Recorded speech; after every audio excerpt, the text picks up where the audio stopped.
Pergi ke pasar membeli ikan. Ikan dibeli untuk hidangan. Assalamualaikum kami ucapkan. Selamat memperhatikan materi yang akan kami presentasikan, yaitu mengenai perlindungan.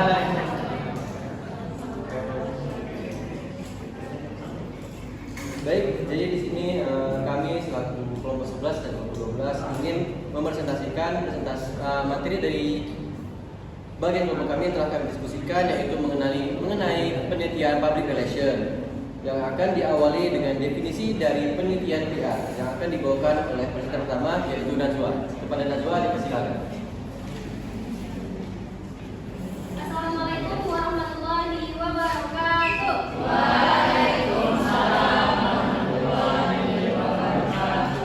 Menanam bunga di halaman rumah.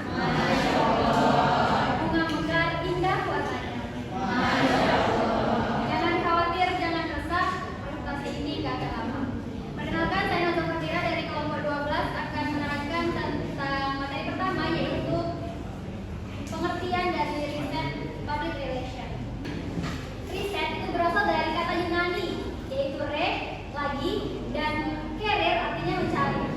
Dalam bahasa Inggris itu berarti to search, mencari informasi. Triatono 2010 menjelaskan bahwa komunikasi yang efektif dapat terjadi apabila public relation sebagai komunikator melakukan pemeriksaan atau menganalisis kondisi komponen-komponen dalam proses komunikasi. Komponen tersebut antara lain komunikator, pesan, media, sasaran, noise, umpan balik, hingga efek yang kemungkinan terjadi titik misalnya. Baik, terima kasih kepada saudari Najwa yang telah menyampaikan definisi dan riset dari public relation. Untuk selanjutnya ada penyampaian terkait model dari penelitian PR itu sendiri yang akan dibawakan oleh Aliza. Kepada Aliza sebagai kedua, saya persilakan.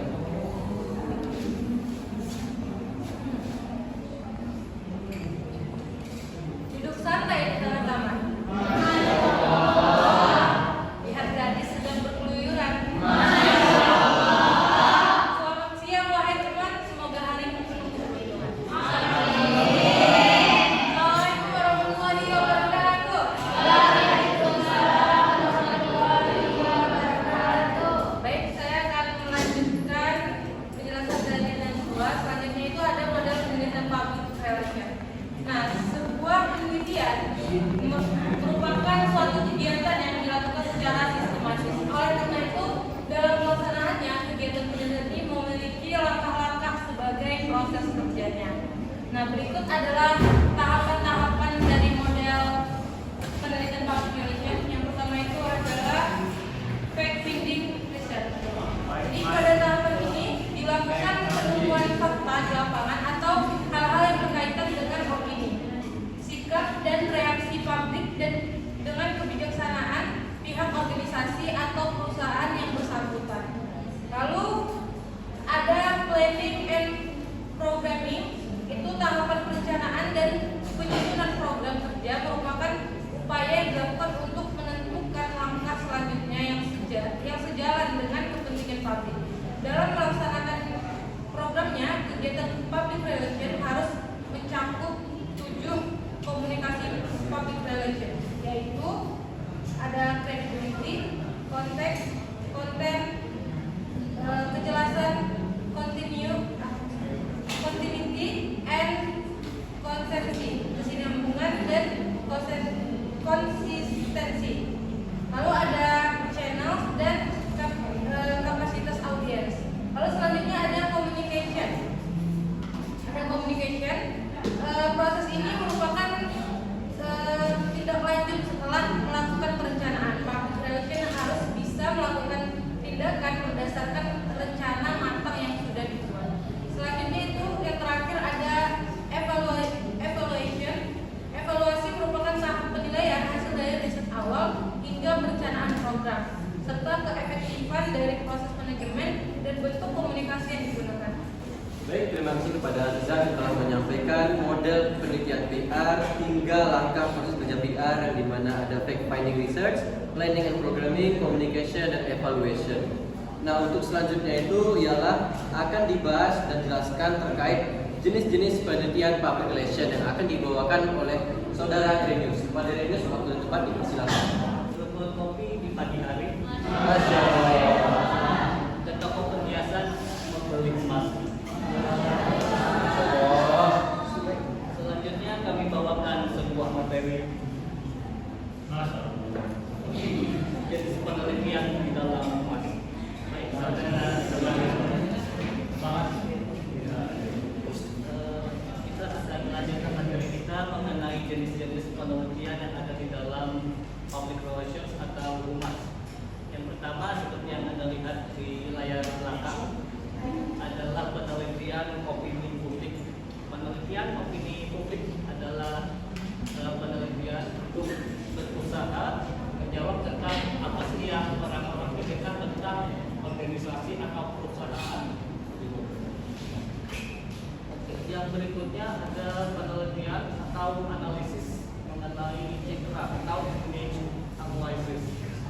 Penelitian citra ini bisa dibilang menentukan sosok institusional dan citra perusahaan di dalam pikiran publik dengan mengetahui secara pasti, secara konkret, secara nyata bagaimana sikap masyarakat terhadap sebuah organisasi tersebut. Apakah mereka punya pemahaman yang baik tentang perusahaan tersebut? Apakah mereka mengerti tentang perusahaan itu? Apa mereka suka atau apa mereka like atau dislike tentang perusahaan tersebut?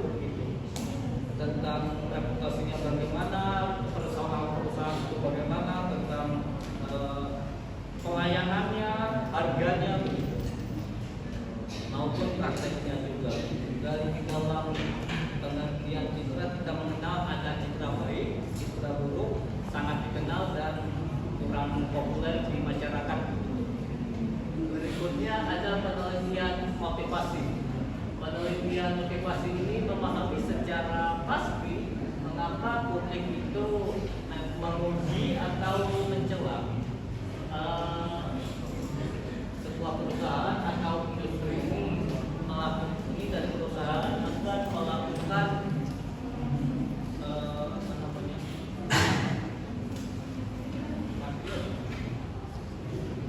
melakukan semacam wawancara dengan orang yang dianggap tepat untuk mengetahui untuk melakukan dorongan push terhadap sikap publik terhadap satu perusahaan. Yang terakhir ada content analysis atau content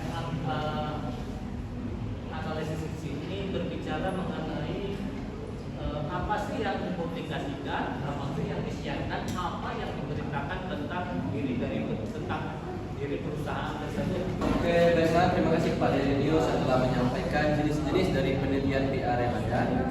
Untuk selanjutnya akan disampaikan pengertian audit dan kapan digunakan oleh Saudari Zikra. Kepada Zikra, dipersilakan. Pohon randu banyak durinya. Masya Allah. Tangan bermain, kaki melangkah. Sambut siang dengan gembira, semoga kita mendapat berkah.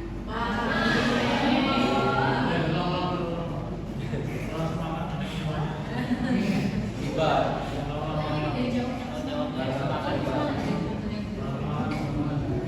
Pohon randu banyak durinya. Tangan bermain, kaki melangkah. Sambut pagi dengan gembira, semoga kita mendapat berkah.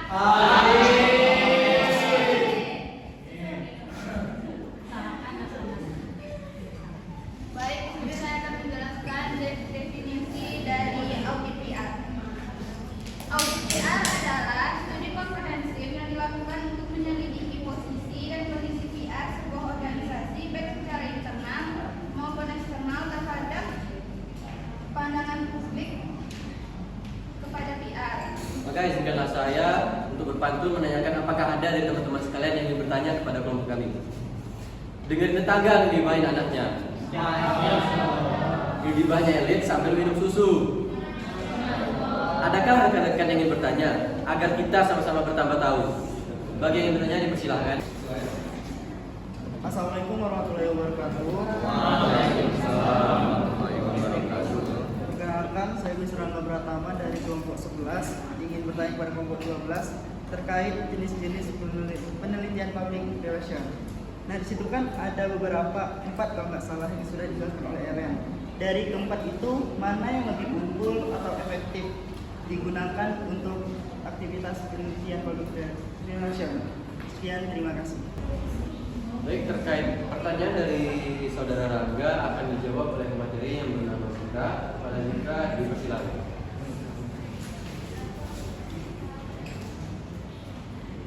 Baik, di sini saya akan menjawab pertanyaan dari Rangga, yaitu dari keempat jenis penelitian PR, mana yang lebih unggul dan efektif untuk aktivitas penelitian public relation. Keempat jenis penelitian ini memiliki keunggulan masing-masing tergantung pada tujuan dan konteksnya.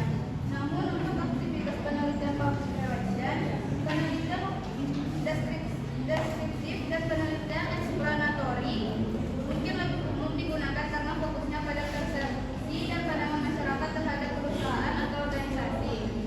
Ini memungkinkan untuk mengukur sejauh mana citra dan reputasi perusahaan diterima oleh publik. Sekian yang dapat saya jawab, mungkin akan ditambahkan oleh Eren.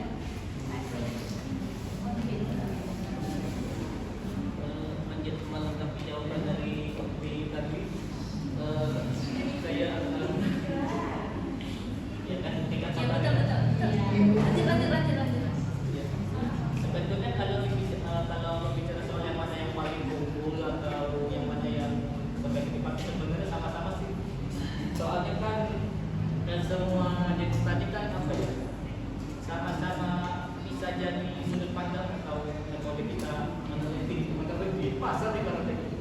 Misalnya kalau media itu kan metode analisis isi kan, jadi analisis isi ini media ini berikan apa ini tentang kami, terus ini ngomongin apa ini ngomongin soal kami, terus nanya-nanya ke warga itu pakai wawancara gitu.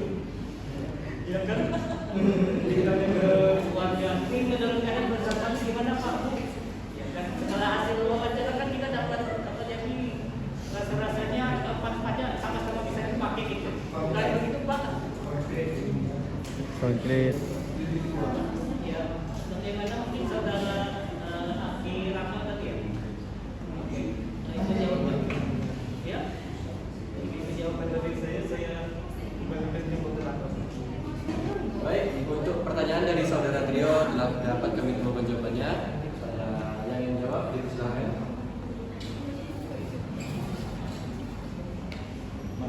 Saya akan menjawab pertanyaan dari Rio. Pertanyaan tadi, bagaimana audit PR dapat membantu sebuah organisasi dalam menilai strategi, mengidentifikasi ancaman dan mengoptimalkan upaya komunikasi untuk mencapai objektif reputasi. Benar? Nah, pertama itu dari poin menilai strategi PR, itu dari evaluasi efektivitas. Kemudian juga pengukuran kinerja menggunakan metrik seperti media coverage, sentiment analysis, dan engagement rates untuk mengukur kinerja kampanye PR dan menentukan apakah tujuan PR itu tercapai.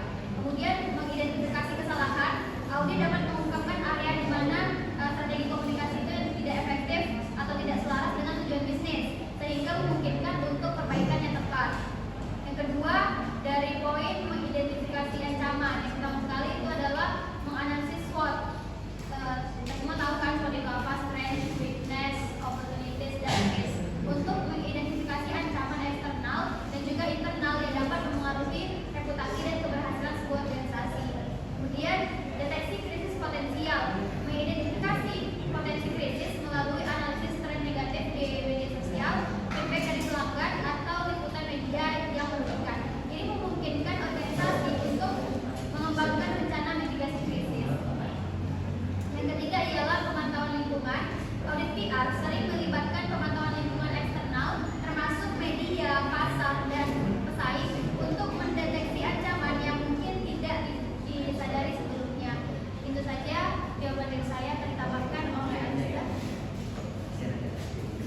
Baik, nama saya Liza. Saya akan melanjutkan jawaban dari Najwa tadi untuk pertanyaan beliau. Selanjutnya itu ada mengoptimalkan upaya komunikasi. Nah, pembagiannya itu ada pengembangan pesan yang efektif, mengidentifikasi pesan yang paling efektif dan relevan untuk audiens target, serta memastikan konsistensi dalam penyampaian pesan di berbagai saluran komunikasi.